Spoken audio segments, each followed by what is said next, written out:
aprendiendo a envejecer con dignidad. Ha llegado el momento de escuchar Somos Cuidadores, con el psicogerontólogo Argel Grisole. ¿Por qué no empezar a crear hoy tu vejez que quieres vivir mañana? Bienvenidos, comenzamos.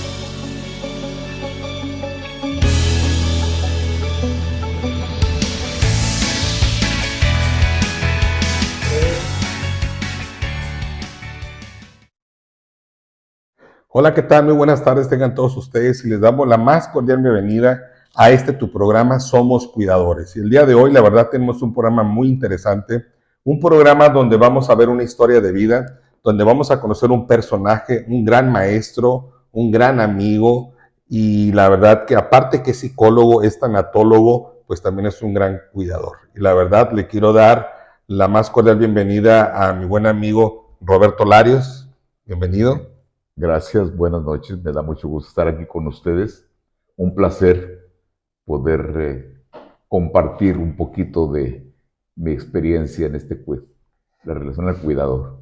No, y muchísimas gracias, y sobre todo toda esta gente que nos está escuchando, toda esta gente que nos está viendo. El objetivo de este tipo de podcast es para podernos intercambiar ideas, el poder conocer historias, el darnos cuenta que no nada más somos nosotros, sino que también hay muchísima gente que está pasando por lo mismo, ¿no? Y que la idea es compartir, la idea es poder intercambiar, pero lo más importante es psicoeducar, ¿no? Mi nombre es Argel Grisole, soy psicogerontólogo. Va a ser un placer poder estar acompañándolos todo este momento. Dudas, preguntas que tengan, pueden estarlas mandando en nuestras redes sociales y créanme que se las vamos a contestar.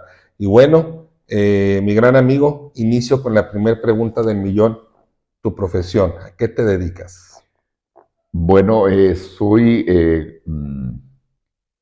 psicólogo, tanatólogo.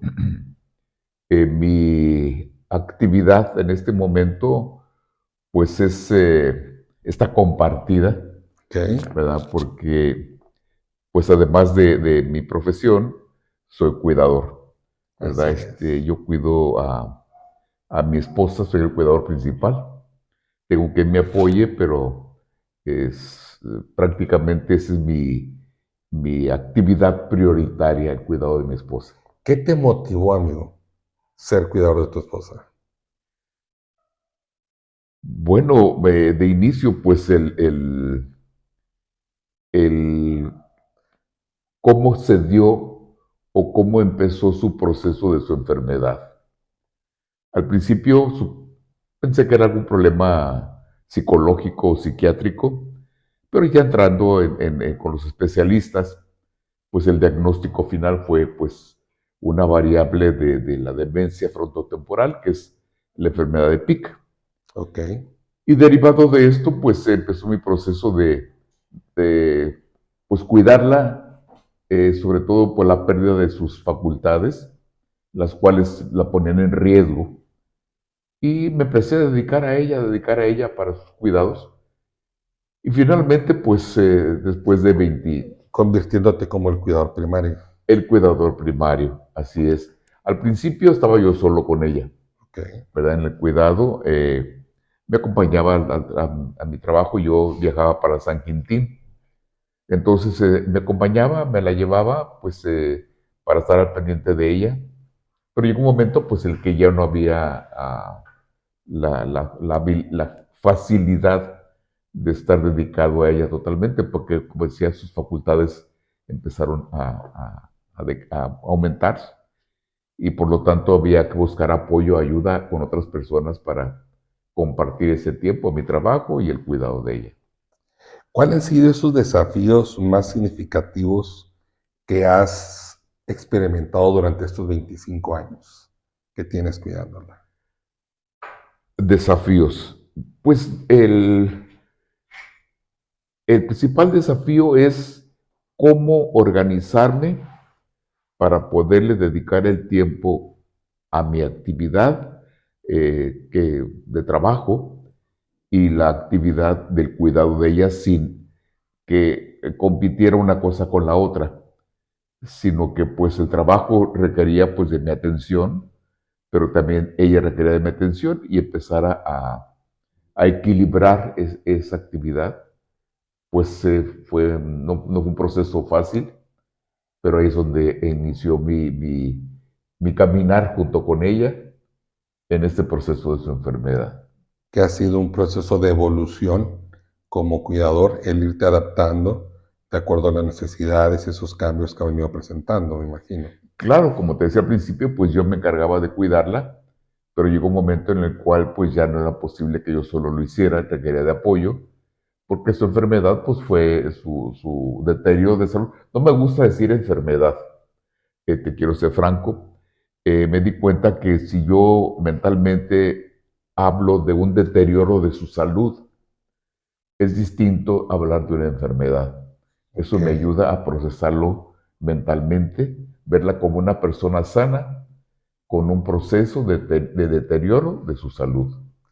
Y fíjate qué hermoso pensar de esa manera porque dejamos de manejarlo como un problema, ¿no? Como algo de, es que enfermedad implica decadencia, implica muchas veces sacrificios o ver cómo la persona se va deteriorando, ¿no?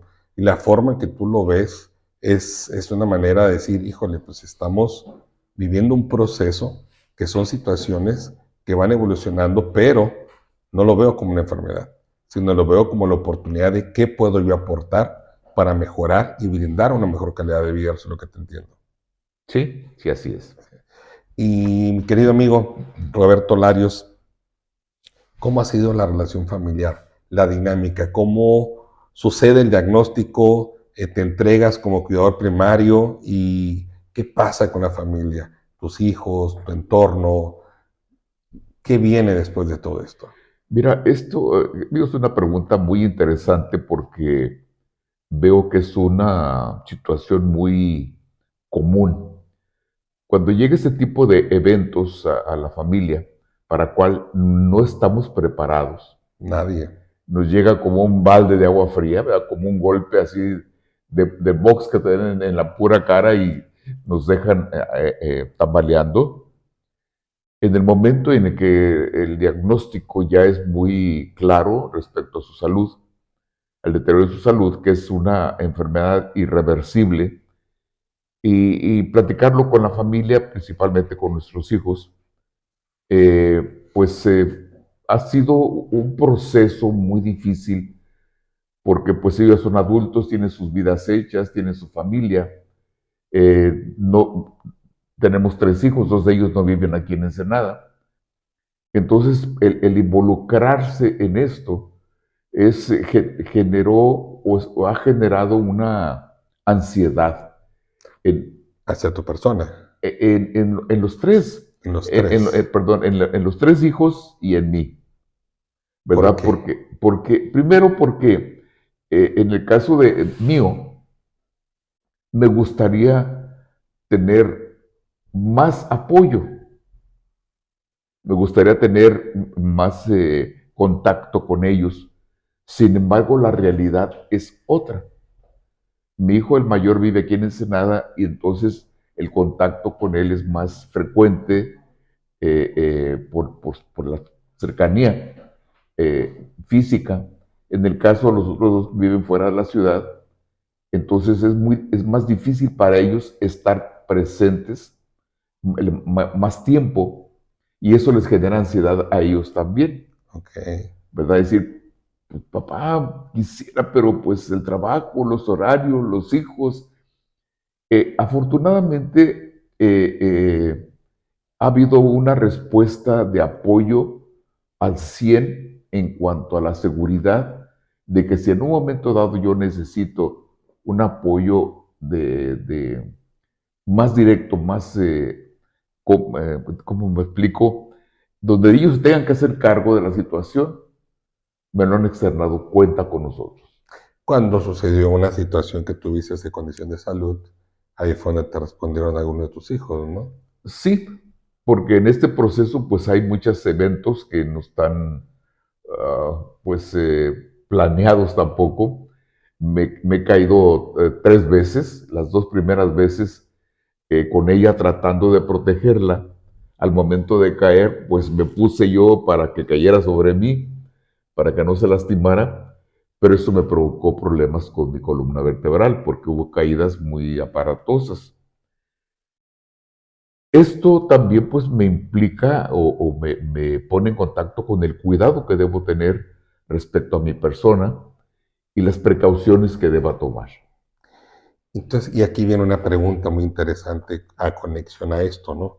¿Cómo es que has abordado la adaptación de tu hogar para satisfacer las necesidades cambiantes de la enfermedad de tu esposa y también esos cambios que tú mismo estás viviendo en estos momentos? ¿Cómo me he ido ¿Cómo, adaptando? así, ¿cómo es que has adaptado tu hogar, por ejemplo, a las necesidades Físicamente. físicamente Ok. para poder atender a tu esposa y también esos cambios físicos que has tenido tú? Porque hay que reconocer que eres una persona también que ya requieres de ciertas asistencias a veces, ¿no? Sí, por supuesto, pues vamos avanzando en vejez simultáneamente, ¿verdad? Y evidentemente que las deterioro en mí también es evidente. Eh, eh, Afortunadamente vivimos en una casa de una sola planta, Okay. ¿verdad? No hay que subir escaleras. Sin embargo, hay partecitas donde hay que tener mucho cuidado porque tanto ella como yo empezamos a arrastrar los pies y es un riesgo para caerse. Así Entonces, es. tener en mente que debo tener cuidado de levantar un poco más mis pies al caminar, primero. En otro aspecto, he ido acondicionándome en casa, prácticamente es un mini hospital, donde pues tanto para ella como para mí compré pues unas camas, me hice de unas camas de hospital, ¿verdad? Donde pues me pueda ayudar a incorporarme, tanto ella como yo. Conseguí una red para poderla levantar porque ya era muy difícil incorporarla físicamente para la silla de ruedas. Son unas grúas especiales para levantar pacientes, Es ¿no? una grúa Así especial es. que tiene como una red donde muy práctico, Sí, muy práctico. Y pues tenemos el oxígeno, el suplemento para oxígeno suplementario. Pues hay que, en el caso de ella, pues estar aspirando constantemente sus secreciones. Y pues tiene, por ejemplo, también pues alimentación vía sonda gástrica. gástrica. Entonces, todo eso implica pues cuidado y atenciones especiales en las cuales hemos ido aprendiendo sobre la marcha. No, y algo muy importante, ¿no? Que también has recurrido a gente profesional, ¿no? Tengo entendido que tienes un equipo de apoyo, que son cuidadoras en casa, ¿es correcto? Sí, de acuerdo. Con el paso del tiempo, pues han ido llegando a nuestro hogar personas que nos han estado acompañando y hemos, gracias a Dios, encontrado con personas muy profesionales, pero sobre todo, lo más importante, son personas que aman a mi esposa. Llegan a tener un contacto familiar con ella increíble, que si en otro momento, no sé si podemos abordar un poquito más en ese sentido. Fíjate que tocaste un punto importante. El ser cuidador no es una tarea fácil. Lo hemos platicado anteriormente en esas Sí, charlas de café que hemos tenido, comidas maravillosas con ese señorón, la verdad. Y lo que se aprende es impresionante, ¿no? La parte donde el ser cuidador no nada más es el cambiar y asistir a una persona, no nada más es darle el alimento y darle la pastilla y no nada más es cambiarle, ¿no? Sino implica tener esa alianza terapéutica, esa conexión humana, que es donde viene esa empatía, ¿no? Y que muchas de las veces pues se olvida, porque hay cuidadores que trabajan porque les gusta, pero lo hacen por necesidad económica, pero ajá. no realmente porque les apasione, ¿no? Y sí, sería un tema muy interesante que más adelante abordaríamos, claro que sí. Otra de las preguntas que te tengo yo aquí es, ¿cuál ha sido uno de los mayores retos que se te ha presentado a ti en el cuidado? En el cuidado de mi esposa. Así es. Bueno, el reto principal, considero yo, es que ella ah, siempre esté con esa sensación Digo sensación, porque como ella ya no se comunica, uno de los daños principales en el tipo de la enfermedad de PIC es que al segundo o tercer año perdió el lenguaje, dejó de comunicarse. Entonces, a través de sus reflejos y reacciones me doy cuenta que ella tiene mucha conciencia. Entonces, mi reto principal es que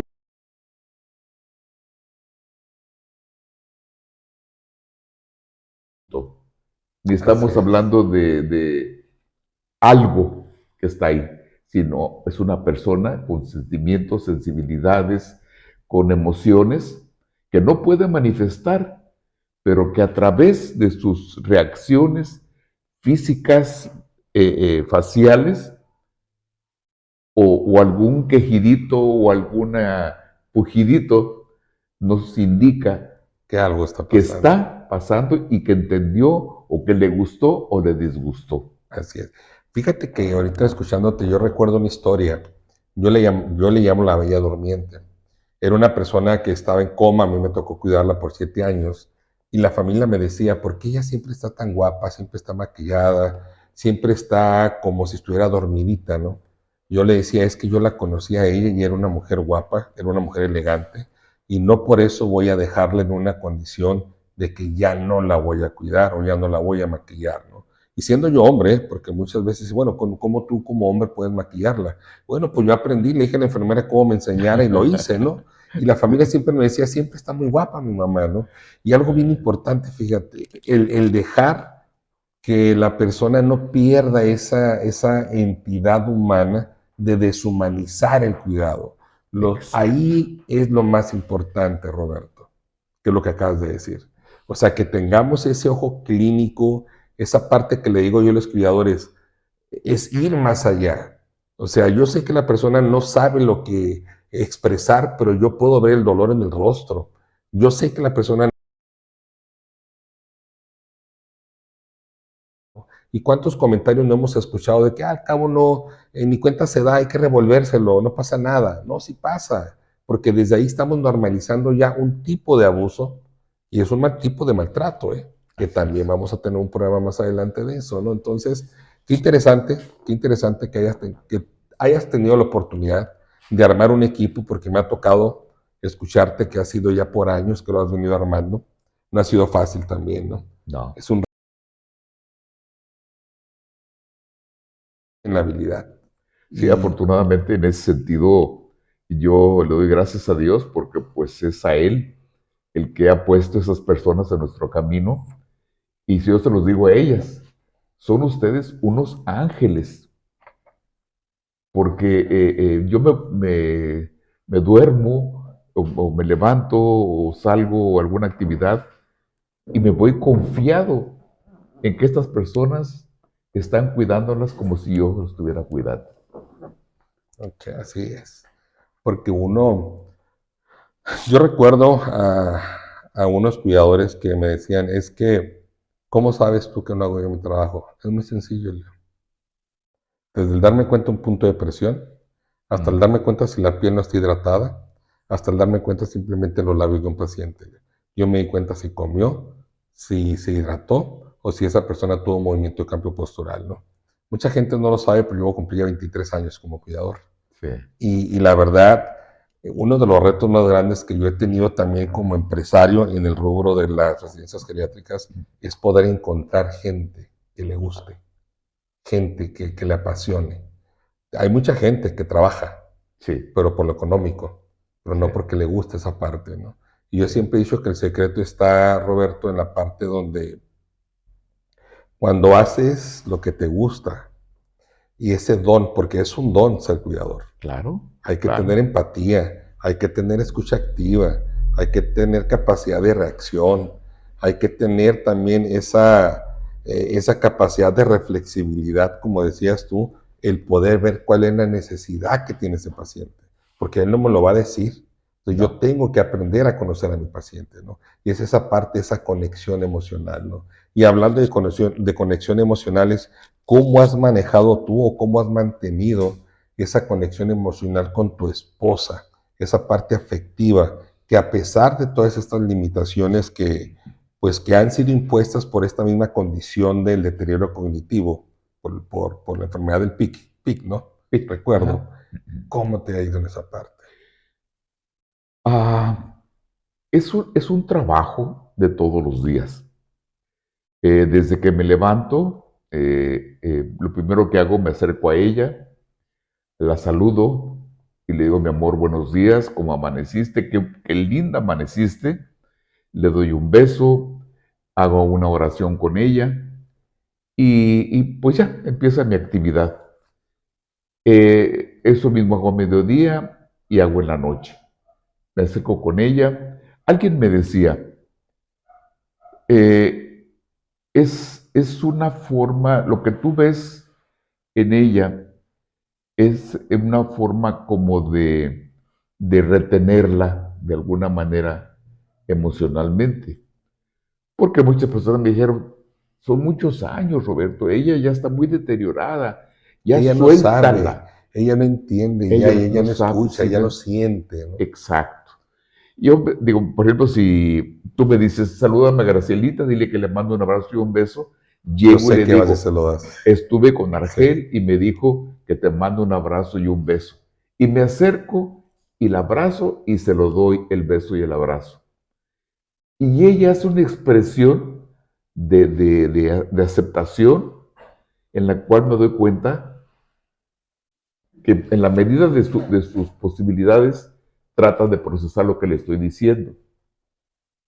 Eso me da una intimidad con ella. Le cambio de pañal, yo me acerco y le digo, ¿me permiten cambiarle el pañal? ¿Me permiten asearla? Y le digo, porque es increíble otro aspecto. Después de 23 años de enfermedad, su pudor está presente. Ella hace un movimiento cuando la van a cambiar, le van a cambiar su pañal, hace un movimiento como de protegerse. No se puede mover, evidentemente, pero mueve sus piernas, cerrando sus piernitas, ¿no? Okay. Entonces ya me acerco yo y le digo, mi amor, te vamos a cambiar tu pañalito, aquí estoy yo, te voy a proteger, te voy a tapar. Y entonces todo eso me da un contacto con ella, me permite estar constantemente en contacto con ella, física, emocional y espiritualmente con ella. Wow. Aquí viene algo que me llamó mucho la atención al momento de estar generando las preguntas, ¿no? Porque digo, ¿qué puedo preguntarle a una eminencia como tú? Una persona que ha sido mi maestro, mi mentor prácticamente, en muchas de las cosas que hoy, la verdad es muy emotivo tenerte, yo sé lo que representa para ti, esas lágrimas que estás mostrando ahorita, hermano, porque no es fácil, eh, todo un proceso de vida y una historia de amor, porque lo que has hecho no es más que dar y cumplir y honrar esa palabra que hasta que los muertos nos separen. Y es algo que yo he admirado mucho contigo. Me tocó ver el proceso cuando el de la sonda, ¿te acuerdas? Sí. Que había una renuencia a veces, el sí o si no. Y yo siendo una persona que yo decía, ¿qué puedo decir? ¿Qué puedo opinar? ¿Qué puedo decir? Eres mi amigo, te quiero. Y ver tu proceso y admirable, porque hasta la fecha sigues al frente, dirigiendo un grupo de cuidadores, dirigiendo el cuidado de tu esposa, y eso es digno de admirarse. Ahora sí que eres un héroe gerontológico prácticamente. Pues alguien me decía justamente lo que acabas de mencionar. Eh, ¿Qué te mueve a darte de esa forma? Le digo, primero porque hubo en el inicio de nuestra vida como esposos, nuestra situación económica pues era muy precaria. Y la organizada era ella y el desorganizado era yo. Entonces, en este proceso, ella ha sido una compañía que me ha ayudado a crecer yo también como persona, lo cual me permite, pues, decir, me comprometí contigo en las buenas y en las malas, en la salud y en la enfermedad, y quiero cumplir ese compromiso que hice contigo. Porque estoy seguro que si la situación estuviera a la inversa, ella estuviera cuidando de mí. Esto me puede dar pues, contacto en el cual voy a seguir. Un día alguien me preguntó, ¿hasta dónde estás dispuesto a llegar en la situación de Graciela? Y me salió de una manera así tan espontánea, le digo, mira, me voy a dedicar a ella si es necesario morir en la raya, me muero en la raya. Después me puse a reflexionar. Dije, bueno, pues no soy yo quien decide sobre mi vida o sobre mi muerte, ¿verdad? Solamente Dios lo sabe. Pero lo que quise externar es que soy incondicional con ella, ¿verdad?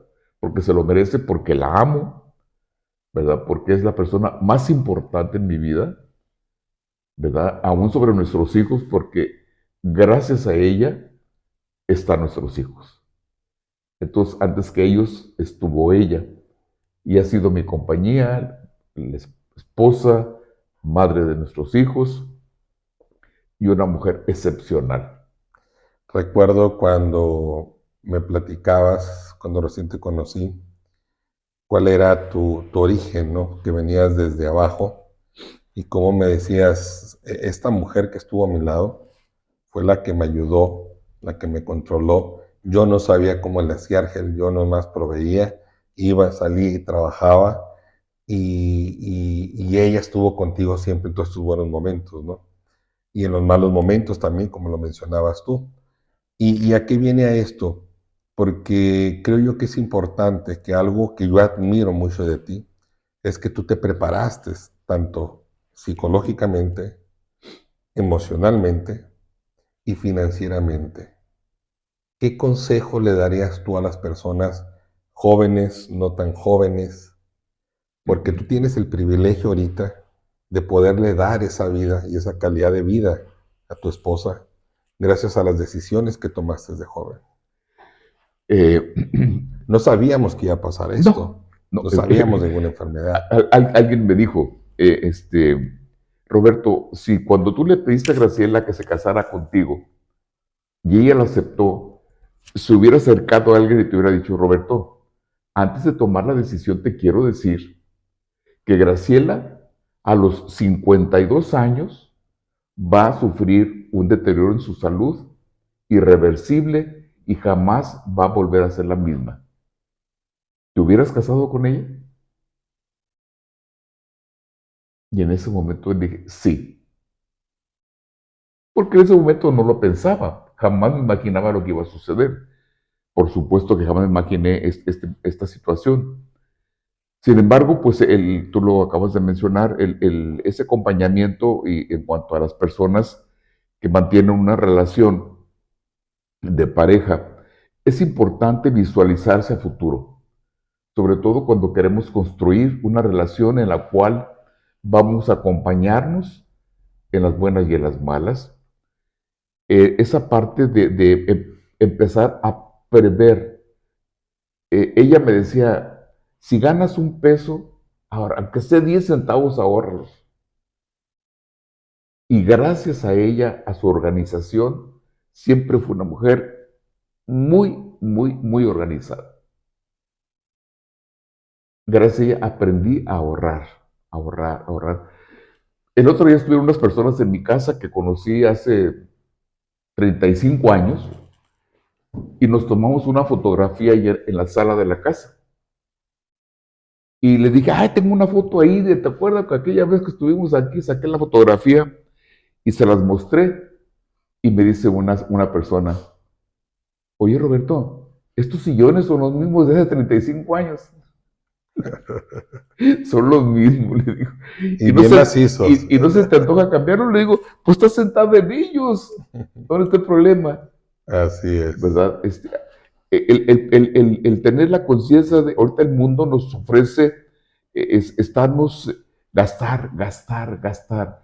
Tratar de llenar esa parte de nuestros vacíos. Exacto. Comprando, yendo a las tiendas, cambiando una televisión más grande, otro sillón, otra estufa, otro refrigerador, que no necesito. Y que al final de la vida, ¿qué vamos a tener? Así es. Al final de la vida, ¿qué vamos a ocupar? Tener una calidad de vida.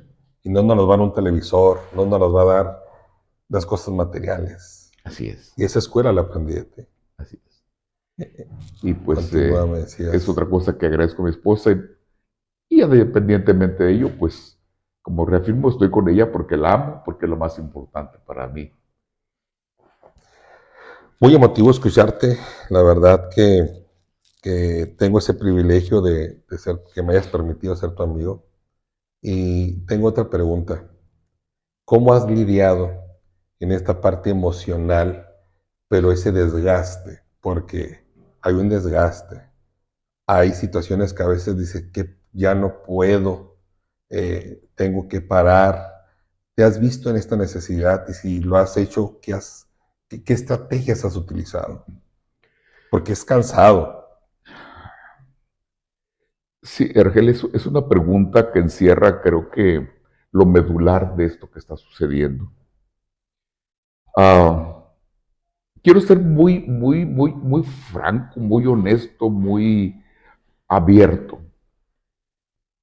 Me decía una persona, ¿nunca te has relacionado con otra persona por fuera de tu relación de pareja? No, le digo, no. La fidelidad no es solamente la cuestión de la sexualidad, sino la fidelidad es mis pensamientos, cómo me expreso de ella, cuando pienso en ella, qué necesito hacer por ella, esa es parte de la fidelidad. Le digo, es increíble, después de 25 años de enfermedad, me acerco a ella, la abrazo, la beso, y luego te mandaron un beso, fulanita, venganita, perenganita, y le empiezo a besar y abrazar. Y empiezo a sentir un estímulo sexual. Mi sexualidad está vigente. Claro. Y el estar trabajando con ello, ¿qué significa? Significa no que prescinda de ello. Me da gusto saber que aún en el estado en que ella está, lo que significa para mí y la etapa que vivimos de nuestra actividad sexual fue plena. Fue una parte de nuestra vida que fue muy importante y que ambos pusimos lo mejor de nosotros para tener una relación sexual de acuerdo los dos. Y es cuando viene esta parte de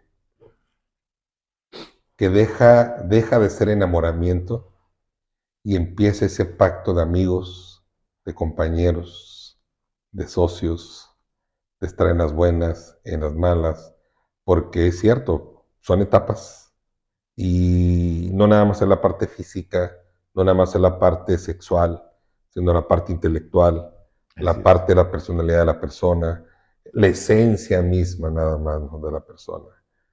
Sí, porque básicamente, pues digo, discúlpame, en esta parte, el poder visualizarme hacia atrás de nuestra vida, todas las experiencias que vivimos hasta este momento me siento satisfecho.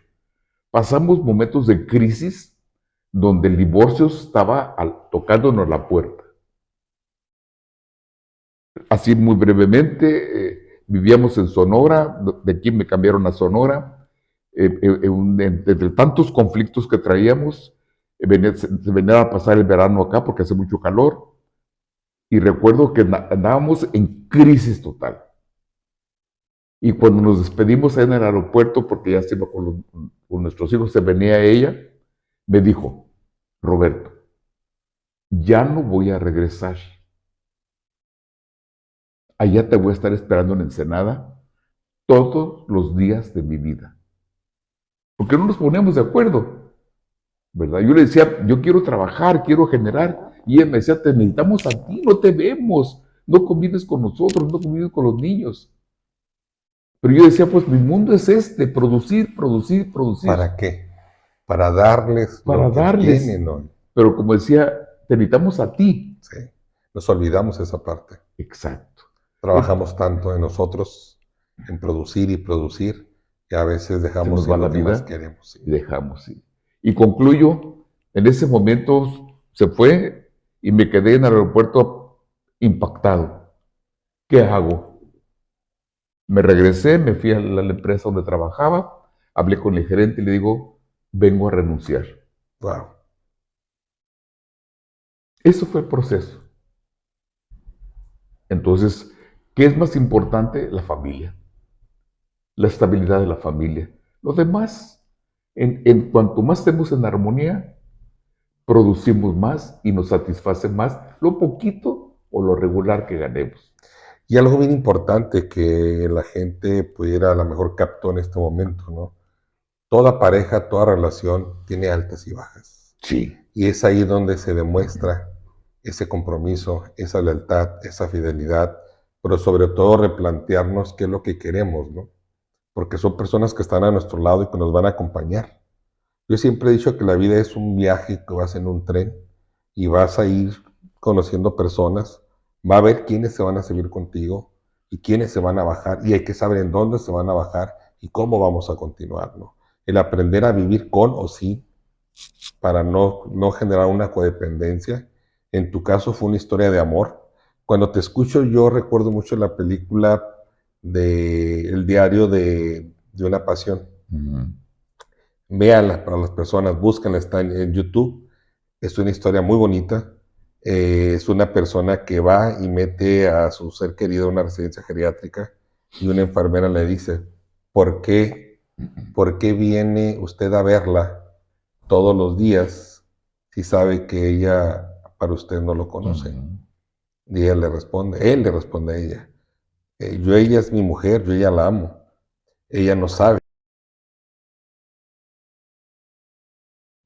y por eso vengo a verla todos los días, ¿no?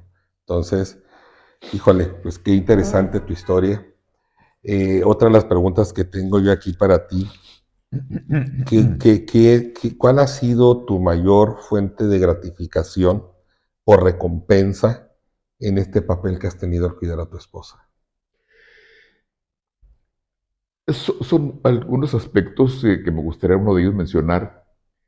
Nunca me imaginé que en esta parte de mi vida, en donde estaba todo más complicado, pude hacer realidad un sueño que no pude hacer de chico o de adolescente o de joven por nuestra situación económica de mi entorno familiar, de mi familia primaria, que no pude estudiar.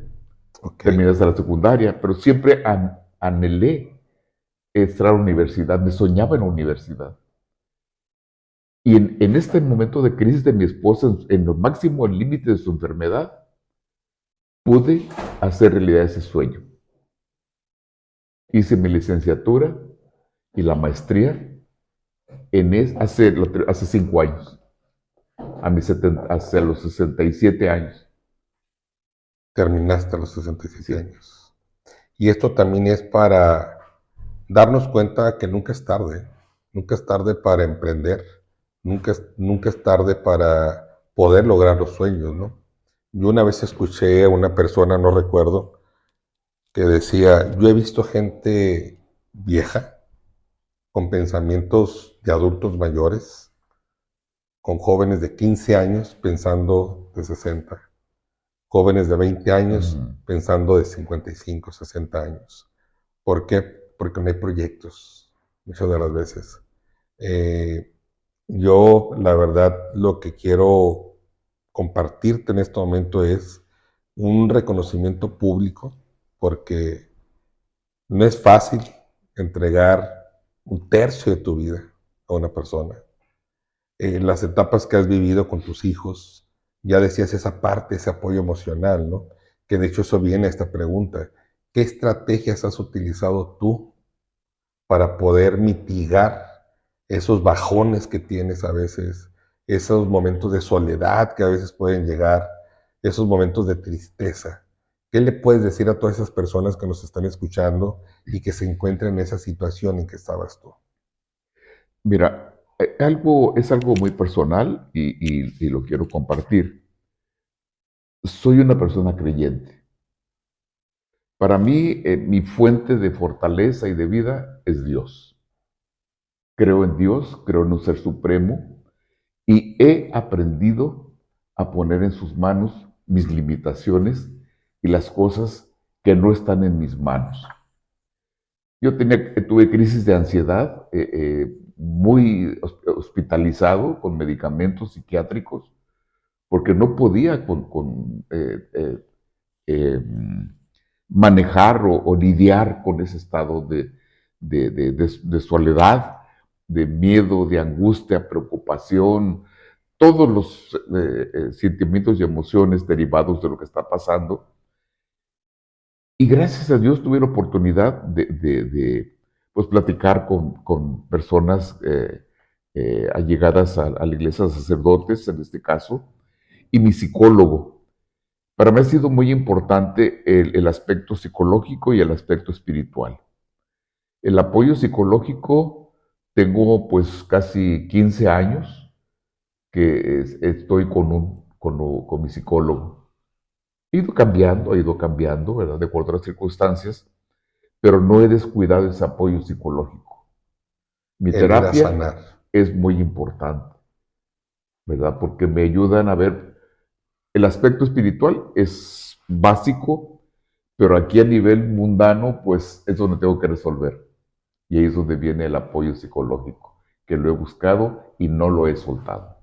Muy bien. Y eso es lo más importante, ¿no? Sí. Mucha gente cree que el ir al psicólogo es, pues, dice, ¿qué me puede decir, no? Simplemente es ir y poder compartir, a encontrar respuestas a preguntas que tal vez no logramos entender. También un acompañamiento, simplemente. Yo siempre he dicho que la terapia más importante es el hablar. Sí. Y a veces el hablar solos, ese es un consejo, ¿eh? Si tú sientes un sentimiento, una frustración o un enojo y no lo puedes decir a las personas, ¿sí o no? Sí. Siéntate solo y dilo, háblalo, Háblalo.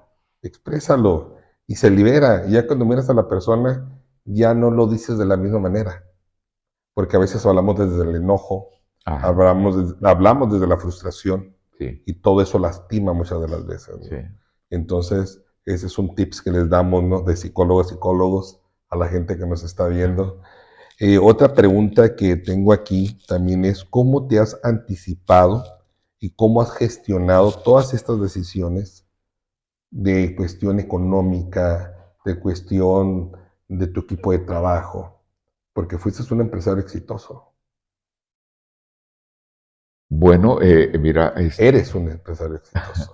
Corrijo. le doy, ahorita por ejemplo estoy viviendo un momento de crisis en cuanto a mi economía, porque pues teníamos nuestra reserva económica cuando pues ya no pude seguir trabajando por cuestión propia de mi salud y el cuidado de mi esposa. Dejé de generar ingreso, entonces pues en el momento que se está terminando esto, pues empieza a generar ansiedad. ¿Cómo le hago? Pues, como se dice comúnmente, ¿para qué son los bienes? Para remediar los males. Así Yo había es. trabajado, para guardar algo para dejárselo a nuestros hijos. Entonces, en este momento, hijos, pues lo siento mucho, ¿verdad? Pero necesito disponer de ello y eso me ha ayudado a estar un poquito más tranquilo, un poco más en confianza para poder decir, bueno, voy a salir adelante. No ha sido fácil porque ha sido un proceso, pues los gastos están a la orden del día, ahora el dinero rinde menos todo está más caro, ¿verdad? Absolutamente. Le preguntaba a los pañales que tienen allá afuera. Digo, cada caja de pañales vale 600, 700 pesos. Y utilizan 150, si bien nos va, y si no hasta 300 pañales mensuales. Imagínate. Cada paciente, ¿eh? Sí, sí, sí. Sí.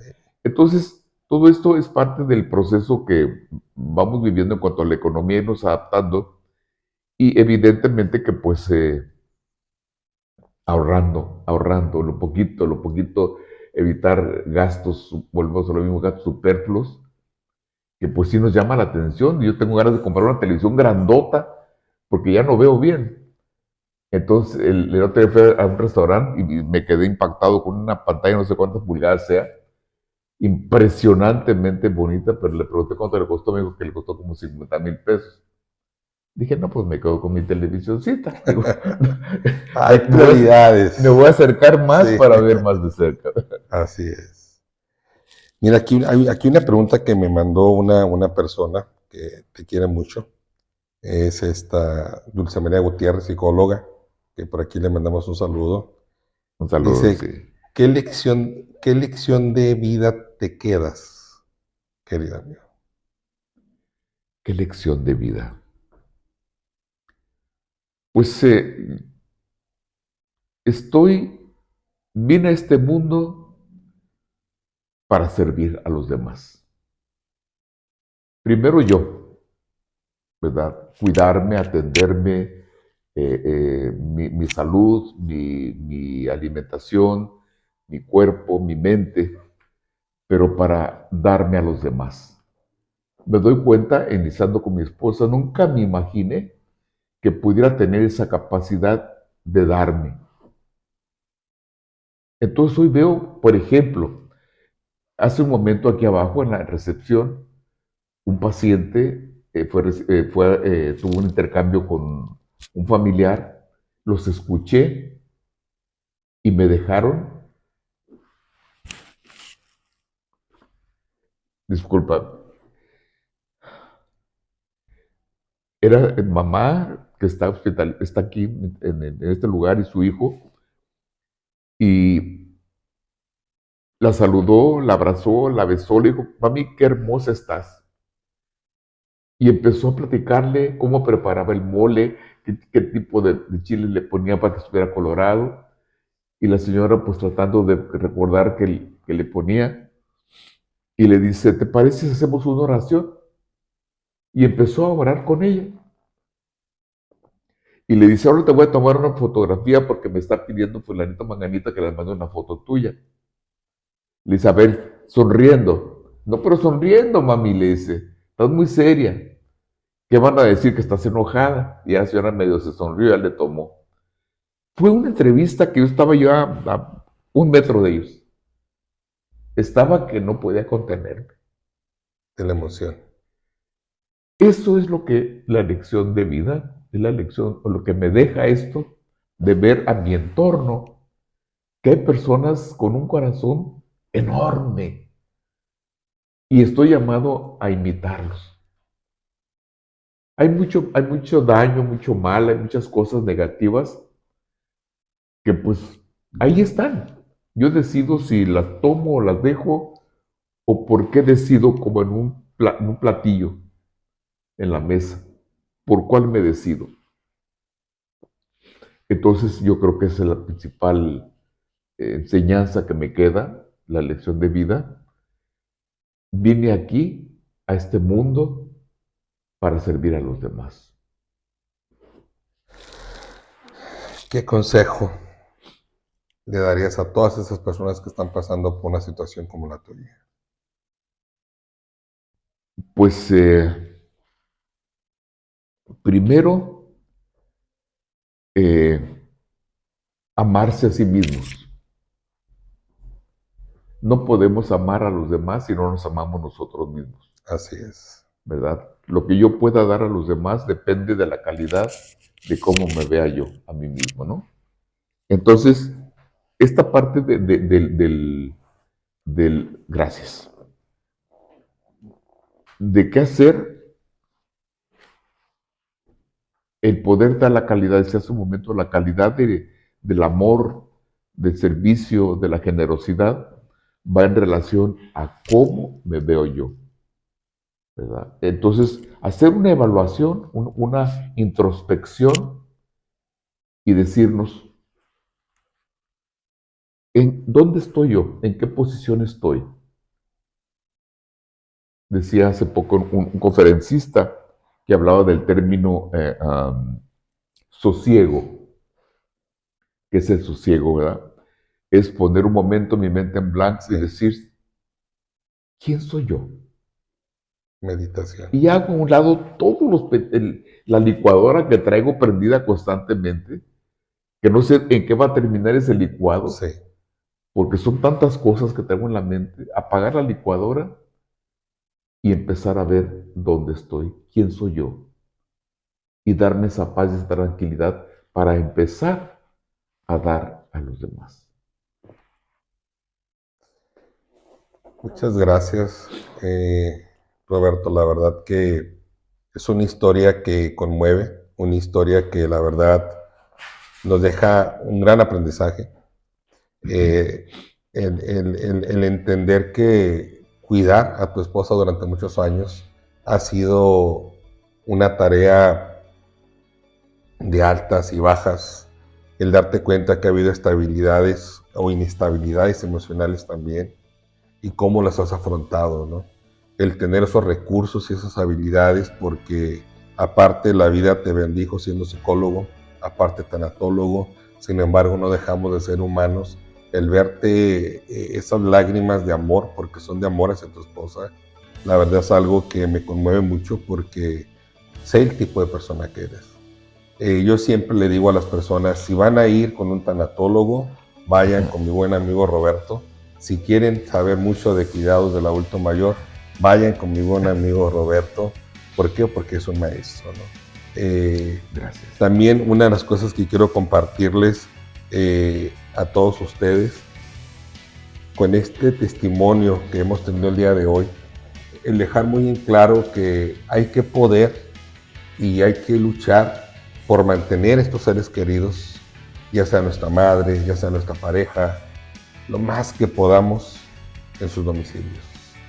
El podernos dar esa oportunidad de satisfacer y sobre todo el llenar esas necesidades que pueden tener las personas.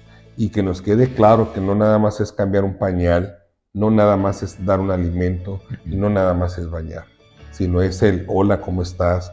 Hola, buenos días, qué hermoso estás, qué hermosa estás. Todos los días se alimenta. El amor se cultiva todos los días. Y esto es, ser cuidador es dar amor. Y quiero concluir, no sin antes darte las gracias. Y la verdad, mil gracias por estar aquí en este programa de Somos Cuidadores, el cual es un honor para nosotros. Y me despido diciendo lo siguiente. Si eres cuidador y quieres dedicarte a esta bella profesión, hay 3 cualidades muy importantes que tienes que tener. La empatía, lo que es la empatía, la escucha activa y la más importante, la capacidad de reacción. Pero sobre todo mentalidad, yo digo 2 más, la compasión y la pasión. Entonces, mil gracias. Nos vemos la próxima semana con otro programa más. Gracias a todo el equipo, gracias a toda la gente que está aquí y ha hecho posible este programa. Nos vemos la siguiente semana.